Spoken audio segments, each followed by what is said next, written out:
নিশ্চিত ও দৃঢ় পদক্ষেপে ব্যক্তিগত ও সমষ্টিগতভাবে আর্থিক, পরমার্থিক ও নৈতিক উন্নতির পথে এগিয়ে যেতে পারি। কোনো প্রকার হীনমন্যতা, সন্দেহপ্রবণতা বা পরশ্রী কাতরতার সংকীর্ণ গণ্ডিতে জীবনের মহত্তর উদ্দেশ্যগুলিকে যেন হারিয়ে না ফেলি। কোনো নেতিবাচক মানসিকতা যেন কখনো আমাদের গ্রাস না করে। কখনো যেন না ভুলি, ক্ষুদ্র স্বার্থসিদ্ধি অপেক্ষা স্বার্থত্যাগের মাধ্যমেই বৃহত্তর সাফল্য লাভ হয়। আমাদের স্বাধীনতা, আমাদের স্বপ্ন আমরা কখনোই কাউকেই কেড়ে নিতে দেব না। আমাদের সকলের পিতামাতা, সন্তান সন্ততি, আত্মীয় পরিজন, বন্ধুবান্ধব সকলের কল্যাণ হোক। যারা আমাদের ছেড়ে, এই সুন্দর পৃথিবী ছেড়ে চিরবিদায় নিয়ে চলে গেছেন, তাদের আত্মার কল্যাণ হোক। যে অনাগত শিশুরা ভবিষ্যতের পৃথিবীকে মানুষের জন্য আরও বাসযোগ্য করে তুলবে, তাদের সকলের কল্যাণ হোক।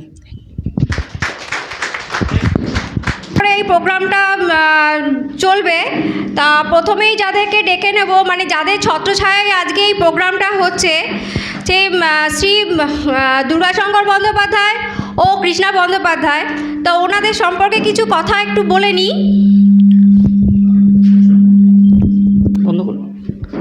তো আজকে প্রোগ্রামটা যাদের উদ্যোগে আমরা করতে চলেছি, তো তারা আমাদের সবারই হচ্ছে মেন্টার। তিনি হচ্ছেন দুর্গাশঙ্কর বন্দ্যোপাধ্যায় এবং কৃষ্ণা বন্দ্যোপাধ্যায়। তো জোরে হাততালি হয়ে যাক। তো ওনার সম্বন্ধে আমি দু একটা কথা বলি।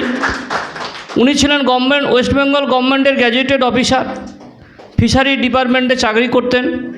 এই বিজনেসের এমন একটা জায়গায় সাকসেসে পৌঁছে গিয়ে উনি মাত্র 35 বছর বয়সেই কিন্তু চাকরিটা ছেড়ে দিয়েছেন। সারাটা জীবন কিন্তু উনি এনজয় করে যাচ্ছেন এবং প্রচুর মানুষের কিন্তু উপকারের মধ্য দিয়ে কিন্তু উনি এনজয় করছেন। দেখুন উনি কত বড় সাকসেসফুল পারসন, যার ছত্রছায়াতে আমরা আমাদেরও সাকসেসের রাস্তাটা আমরা খুঁজে বের করতে চলেছি। তো আমি আর কিছু সময় নষ্ট না করে দুর্গাশঙ্কর বন্দ্যোপাধ্যায় কৃষ্ণা বন্দ্যোপাধ্যায়, মানে উনি ছিলেন একজন প্রফেসর, গভর্নমেন্ট কলেজের। এই কয়েক বছর হলো উনি, বছরখানেক হলো উনি রিটায়ার করেছেন। তো এখন খুব পুরো দমে এই বিজনেসটা করছেন। তো আসুন আমরা ডেকে নিই কৃষ্ণা বন্দ্যোপাধ্যায় ও দুর্গাশঙ্কর বন্দ্যোপাধ্যায়কে। তো জোরে হাততালি।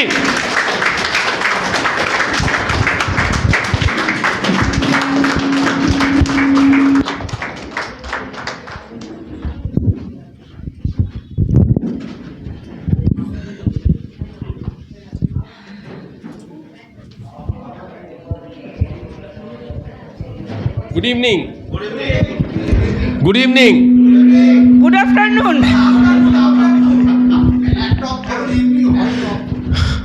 তো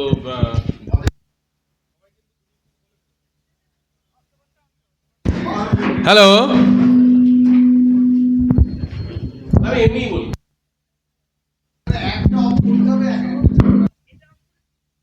হ্যালো, হ্যাঁ,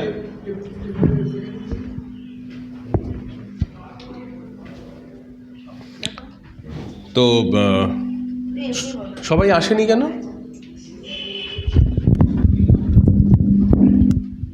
সবাই আসেনি কেন? দেখুন, একটা কথা আপনাকে বলছি, কালকে আপনার অর্গানাইজেশন হবে, ক্লিয়ার? তো এইটা যদি আপনি বিশ্বাস করেন, তাহলে কিন্তু ব্যবসাটা আপনি সেভাবে বিল্ড করবেন। এটা কিন্তু একটা ফ্যামিলি। এই ইনফরমেশনটা পাওয়ার পরই লোকজন প্রথম দর কষাকষি শুরু করে, জানাচ্ছি। হ্যাঁ, আমি তো দেখি একটু অসুবিধে আছে। আপনি যদি একটা গভর্নমেন্ট অর্ডার পান, সরকারি অর্ডার পান, আপনি কি করবেন? There is no option. আপনি সবসময় মনে রাখবেন একটা জিনিস, লাইফে appointment is a mail train, it's not a local train, it's a flight. আপনি যদি একটা আপনি যদি ফ্লাইট একবার যদি আপনি ধরতে না পারেন, কি হবে? গেল। আপনি জীবনে সাকসেসফুল হতে চান তো? কারা কারা সাকসেসফুল হতে চান? এটা আমি রোজ জিজ্ঞেস করি। আপনি হাত তুলবেন, কিন্তু বাড়ি গিয়েই আপনি সেই কাজগুলো করবেন না যেগুলো করা উচিত। আমাদের কোনো অপশন নেই, আমরা নো অপশন গেমে খেলি। জীবনে সাকসেসফুল হতে গেলে নো অপশন, ক্লিয়ার? কেন এই ওয়ার্কশপটা করা হচ্ছে? কেন? আমার অসিতাবদা আমাকে বললেন যে দেখ, প্রত্যেককে নতুন করে প্ল্যান বলাটা রপ্ত করতে হবে ভালো করে। আমার কি কাজ এই বিজনেসে? দুটো কাজ, একটা হচ্ছে প্ল্যান বলা, একটা হচ্ছে প্রোডাক্ট ডেমো করা। তাহলে আমি কি যথেষ্ট সুন্দরভাবে এখন প্ল্যান বলতে পারি? যদি বলতে না পারি তাহলে আমার কাজ হচ্ছে সেটা শিখে নেওয়া, how to show the plan in the proper way. এবং দু ধরনের প্ল্যান আছে। প্রথম প্ল্যানটা আমি যখন এসটিপি হবে আমি আপনাদের বলবো। তো এইটা আমি অসিতাবদার সঙ্গে কথা বলে তার গাইডলাইন নিয়েই কিন্তু এই কাজটা করছি। এই বিজনেসের সবচেয়ে ইম্পর্ট্যান্ট অ্যাসপেক্টস আপনাকে একটা বলে রাখি, আপনার আপলাইন।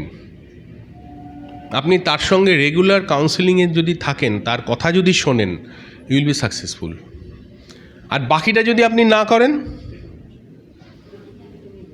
আপনার কোনো গ্যারেন্টি নেই।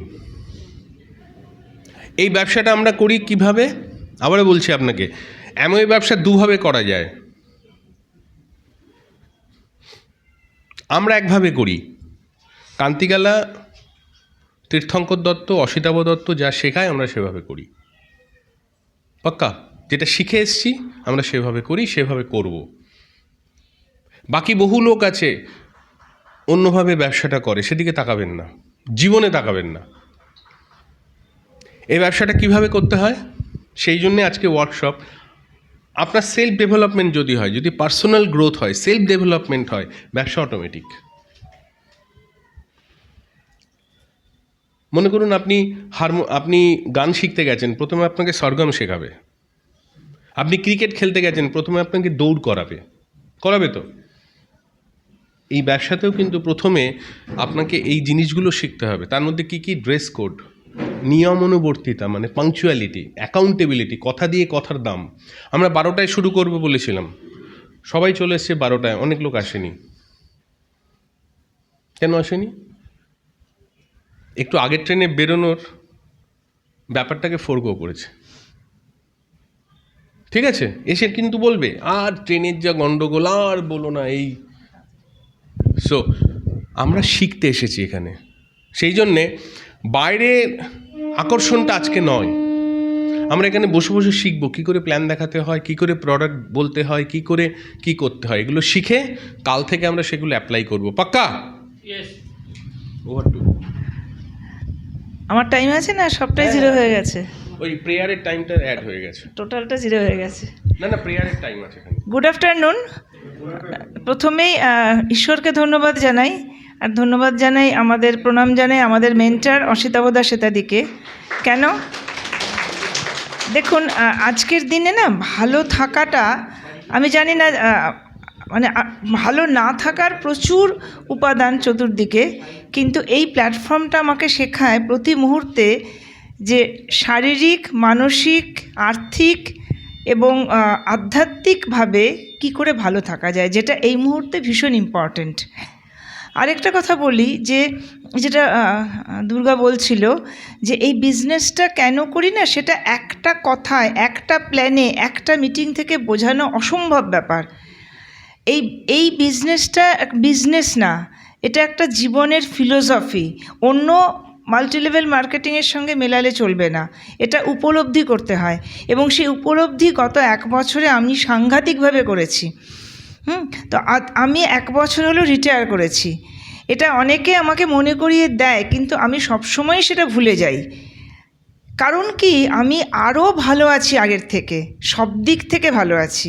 বিশ্বাস করুন, আমার যারা সমসাময়িক রিটায়ার করে গেছে, তাদের যখন সামনাসামনি দেখি, কোনো হোপ নেই, কোনো কিছু নেই, ওই রিটায়ারমেন্টের পর পেনশনের টাকাটুকু ভরসা, কোনো এনগেজমেন্ট নেই, কোথাও কোনো রেগুলার বেসিসে একটা ছোট্ট গণ্ডির মধ্যে নিজেকে আবদ্ধ রাখি এবং সারাক্ষণ ওই খাঁচায় বদ্ধ পাখির মতন কিচিরমিচির করে পিএনপিসি করি। তার ফলে আমার শরীর, মন সব কিছু এরকম ফুটবলের মতো গোল হয়ে যাচ্ছে। কিন্তু আমি ঈশ্বরকে ধন্যবাদ দিই আর ওকে ধন্যবাদ দিই যে ভাগ্যিস ডিসিশনটা নিয়েছিল, কারণ আমি স্ট্রংলি অপোজ করেছিলাম বিজনেসটা করার ক্ষেত্রে। যদি প্রোডাক্ট আমাকে কেউ না বোঝাতো বায়োডিগ্রেডেবল, ইকো ফ্রেন্ডলি, আমি কিন্তু রাজি হতাম না। তো ভাগ্যিস ও ডিসিশনটা আমাকে ইগনোর করে প্রথম দিকে নিয়েছিল, তাই জন্য আজকে আমাদের মতন হ্যাপিয়েস্ট পার্সন কিন্তু পৃথিবীতে নেই। তার একটা কথা বলে আমি শেষ করব, আপনারা একটু খুব মন দিয়ে নিজের অন্তর থেকে ভাবুন, আজকের দিনে বেঁচে থাকতে গেলে কি কি লাগে। অর্থবল লাগে, মনোবল লাগে, লোকবল লাগে, খুব হ্যাপিলি বেঁচে থাকতে গেলে। এই তিনটেই কিন্তু ঈশ্বরের ইচ্ছায় আমাদের আছে। এই এত বড় ফ্যামিলি আছে, তো সুতরাং বিশ্বাস করুন অসম্ভব ভালো আছি। আর সরকারি চাকরি করে যা যা কোনোদিনও ভাবতে পারতাম না, স্পেশালি দিনের পর দিন বছরের পর বছর বিদেশ ভ্রমণ, সাউথ ইস্ট এশিয়ার এক একটা কান্ট্রিতে একাধিকবার ভ্রমণ, এবং সেটা সাংঘাতিক 5 স্টার ওয়েতে থাকা, বিশ্বের বিখ্যাত বিখ্যাত 5 স্টার হোটেলগুলোতে থাকা, একদম সেই রকম মানে লাক্সুরিয়াস হয়েতে বেড়ানো, পরে কখনো সুযোগ পেলে বলবো। হ্যাঁ, রাত্রি 10টার সময় মেঘ ফুঁড়ে আইফেল টাওয়ারের ওপরে উঠে যাওয়া, এগুলো একটা সরকারি কলেজে পড়িয়ে কল্পনাই করতে পারিনি কোনো দিন। তো আজকে একটু মন দিয়ে শুনুন এবং একটা ডিসিশন নিজের মনে নিন যে বিজনেসটা করব। ফেলিওর সবেতেই আসে, কিন্তু এই বিজনেসে না ফেলিওরটা আমাকে শেখায় যে কী করে আগামী দিনে সাকসেসফুল হব। So thank you. Over to MC.